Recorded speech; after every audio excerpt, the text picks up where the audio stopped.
welcome back to the Arunachal series. Today's ride is going to be a most adventurous day of the whole Arunachal trip.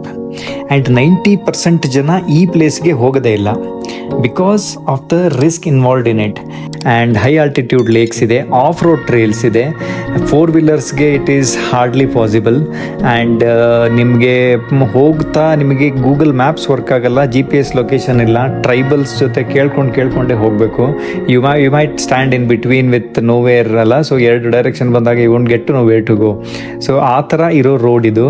And the most beautiful ಏನಂದರೆ very scenic water falls. ನೀವು ಜಂಗ್ ಇಂದ ಆ location ಹೋಗೋ ತನಕನೂ ನಿಮಗೆ by the side very beautiful river flow ಆಗುತ್ತೆ. So that's a highlight of the whole trail. Yes, we are going to the incredible Gonkarla lake.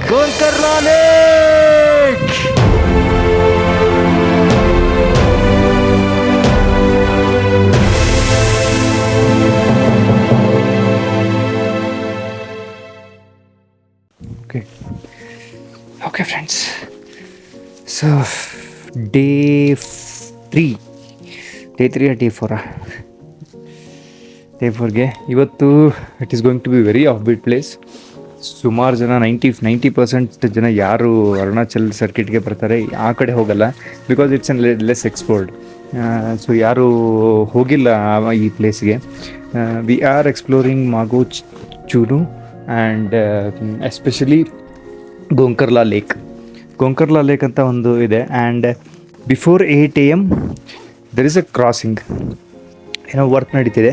Before 8 AM ಹೋದರೆ ಮಾತ್ರ ಅಲ್ಲಿ ಕ್ರಾಸ್ ಮಾಡೋಕ್ಕೆ ಬಿಡ್ತಾರೆ, ಇಲ್ಲ ಅಂತಾರೆ will not be able to reach the place. So ಅದಕ್ಕೆ we are starting at 6:40 ನಾವು. So by 7 AM ಇಲ್ಲಿಂದ ಬಿಡ್ತೀವಿ. ಮತ್ತು 4 o'clockಗೆ ಅದು ನಮಗೆ ಆ ಕಡೆಯಿಂದ ಈ ಕಡೆ ಬಿಡೋದು. ಓಕೆ, ಅಲ್ಲಿ tell you more details. Bye.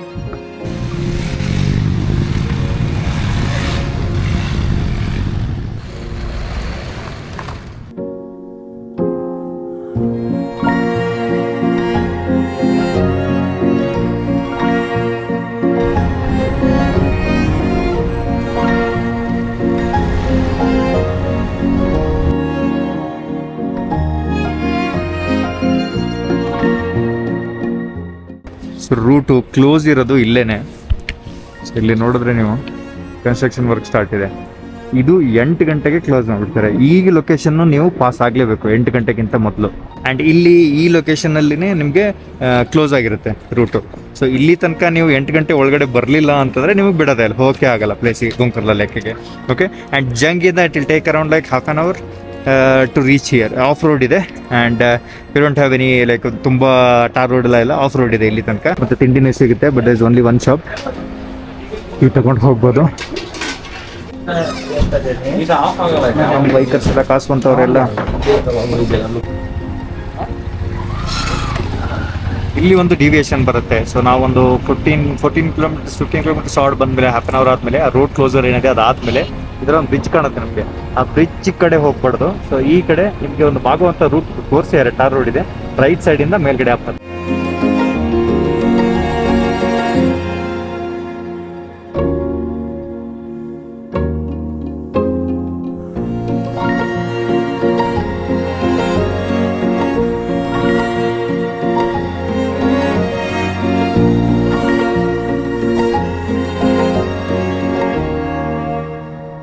and 5 to 10% is an off-road and the 90% is a tarmac road, which we got to know. And hokta I'll give you more details. So let's reach Mago and see further details.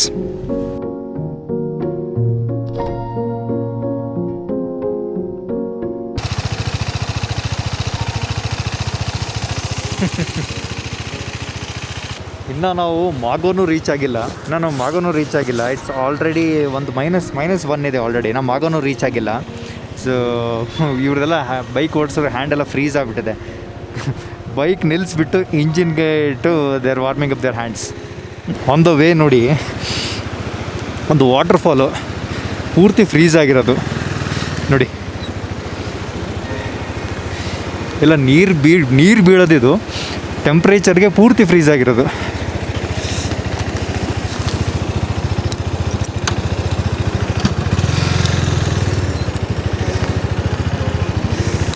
ನೋಡಿ,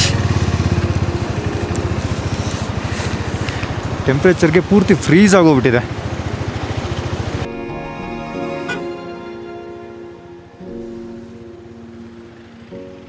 ಈ ಕಡೆ river ತೋರಿಸ್ತೀನಿ ನಿಮಗೆ, ಎಷ್ಟು beautiful ಆಗಿದೆ. Complete full flow ತನಕನೂ ಇದೇ ಥರ ಇದೆ ರಿವರ್ ನೋಡಿ.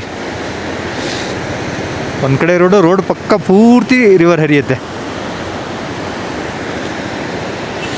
ಕ್ರೇಜಿ ನೋಡಿ, ಇದು ಎಷ್ಟು ಎಷ್ಟು ಐಸ್ ಆಗಿದೆ ನೋಡಿ. ಅದು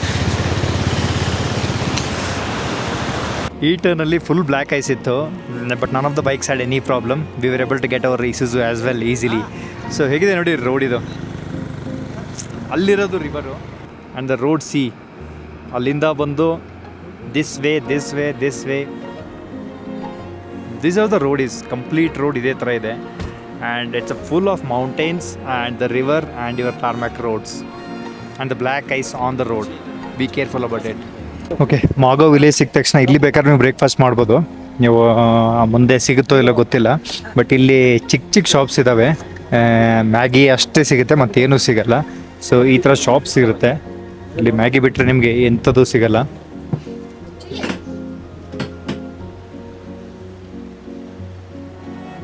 ಕೊಂಡು ಹೋಗೋದು ಬೆಟರ್ ನೀವು ಹೋಗ್ಬೇಕಾದ್ರೆ.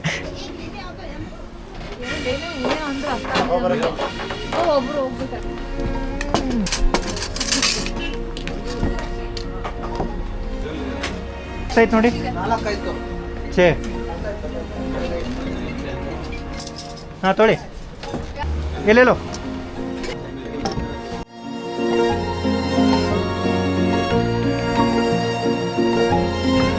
ಇಲ್ಲಿ ನೋಡೋದ್ರಲ್ಲ ಒಂದು ಆರ್ಮಿ ಕ್ಯಾಂಪ್ ಸಿಗುತ್ತೆ, from where the off road starts. So army camp ಆದಮೇಲೆ ನಿಮಗೆ ಕಂಪ್ಲೀಟ್ ಆಫ್ ರೋಡ್ ಇದೆ. ಸೊ ಇದೇ ಥರ ಇದೆ ಟ್ರೈಲು. ಇಲ್ಲಿ ಏನಾಗುತ್ತೆ, ಮಡ್ ಇರೋದ್ರಿಂದ ಇಟ್ಸ್ ಕೈಂಡ್ ಆಫ್ ಮೆಲ್ಟ್ಸ್. ಆಮೇಲೆ ಒಂದು ನಿಮಗೆ ಗ್ರಿಪ್ ಸಿಗುತ್ತೆ ಟೈರ್ಗೆ. So it is still I feel the off road ಏನು ಅಷ್ಟೊಂದು ಸ್ಕೇರಿ ಆಗಿಲ್ಲ. It is very good. Just at steep climb ಇದೆ and for bikes it is very good, ADV ಬೈಕ್ಸ್ಗೆ. ಸೊ ಆಫ್ ರೋಡ್ ಟ್ರೈಲ್ ಕೂಡ ತೋರಿಸ್ತಾ ಹೋಗ್ತೀನಿ ನಿಮಗೆ ಯಾವ ಥರ ಇದೆ ಟ್ರೈಲು ಅಂತ, ಯಾವ ಥರ ಬಂಪಿ ರೈಡ್ ಇದೆ ಅಂತ ಹೇಳ್ಬಿಟ್ಟು.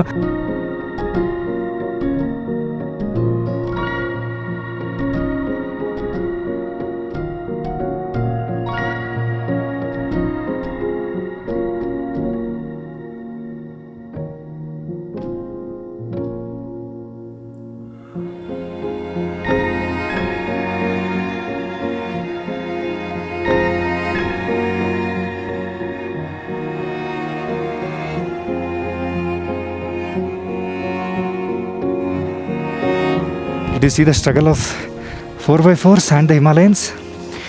This is because of the altitude and there's a lot of mud. Final stretch ಇಲ್ಲಿ ತನಕ ಚೆನ್ನಾಗಿತ್ತು. From here it is risky. Oxygen ತುಂಬ ಕಡಿಮೆ ಇದೆ.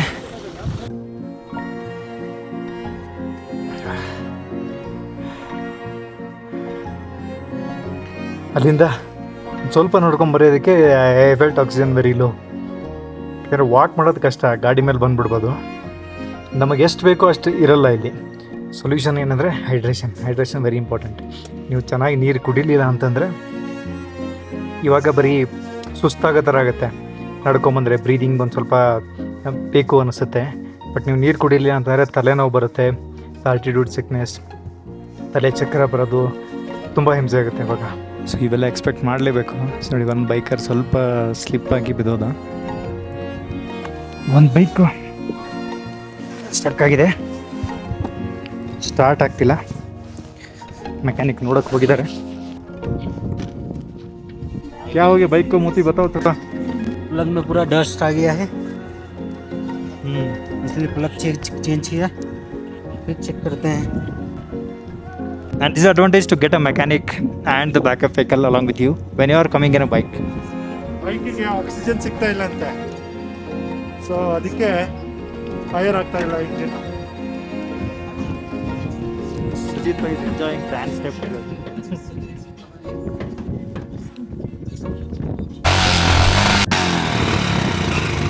Finally, मोती भाई ने बाइक स्टार्ट कर दिया at 15,000 altitude. See the background where we are standing. It's a full of Himalayan mountains and our bike was broken.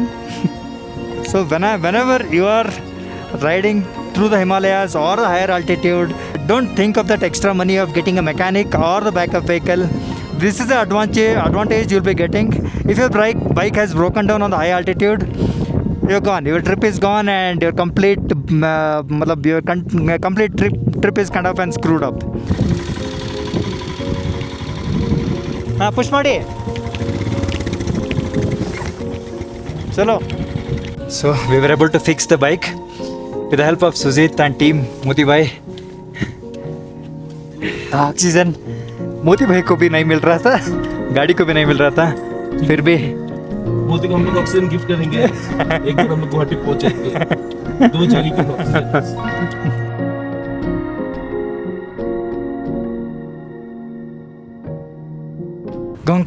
Gonkarla. We have finally reached Gonkarla Lake. Can see the lake is completely frozen, and the beautiful Himalayas surrounded by the lake. This is in winter, January 2025. This is how the Gonkarla Lake looks like. Sorry, January 2026. And we are at 16,000 feet altitude. And the lake looks very beautiful. We have reached the Gonkarla Lake. Finally, see the lake with the Himalayan mountains in between. ಈ ಕಡೆ complete mud mountains ಥರ ಕಾಣುತ್ತೆ ನಿಮಗೆ. ಇಲ್ಲಿರೋದು lake completely frozen ಆಗಿದೆ. It is at 16,000 feet altitude. C the mountains here which are frozen.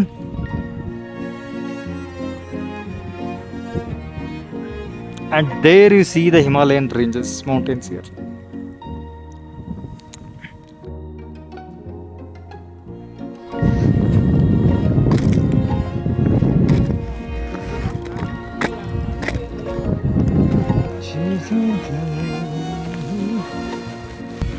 Gonkarla Lake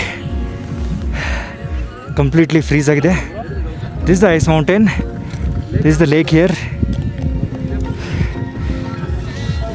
ವಿಂಟರಲ್ಲಿ ಅಂದರೆ ಇವಾಗ full ಫ್ರೀಜಾಗಿ ಹೋಗುತ್ತೆ ಇದು, ಏನೂ ಕಾಣಲ್ಲ. But when you come in ಸಮ್ಮರಲ್ಲಿ this is very beautiful green or bluish lake ಆಗುತ್ತೆ. ಬ್ಲಾಗ್ ಮಾಡೋದಕ್ಕೆ ಕಷ್ಟ ಆಗ್ತಿದೆ. Oxygen is very low, it's at 16,000 feet altitude. But yes, this is how it looks. ಗೋಂಕರ್ಲಾ ಲೇಕ್.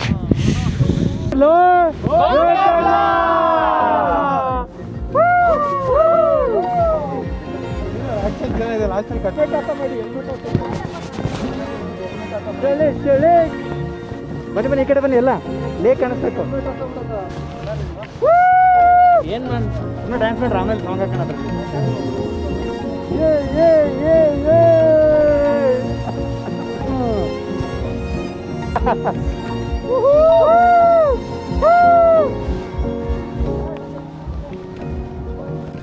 ಓಕೆ ನೋಡ್ರಿ, ಗೋಂಕರ್ಲಾ lake visit ಮಾಡಿ ಬಂದ್ವಿ. Very very beautiful lake and a very high altitude, 16,000 feet altitude. I am telling you, this was nearly impossible without Sujit bhai and Moti bhai. Thanks a ton, thanks a lot for this memorable experience. For his company is called Madas Adventure. We are very thankful for him. It was a great experience. We would have not visited such a beautiful place with our bikes. We do also respect you. Yes. Thank you so much. There was a bike breakdown. I'm not telling only for this travel company, right? There is an experience. He himself is a traveler. That's how the enthusiasm comes. Even at the 16,000 feet altitude, he came up and he danced with us. He gave us that enthusiastic. And at 15,000 altitude, like a mechanic, Modi bhai had fixed the bike without. He was feeling a breathlessness. He was feeling breathlessness. He was not able to walk for a steps. But still, at that moment, he fixed everything. Our biker was able to ride and come till the lake. It was a memorable experience. Thank you so much again.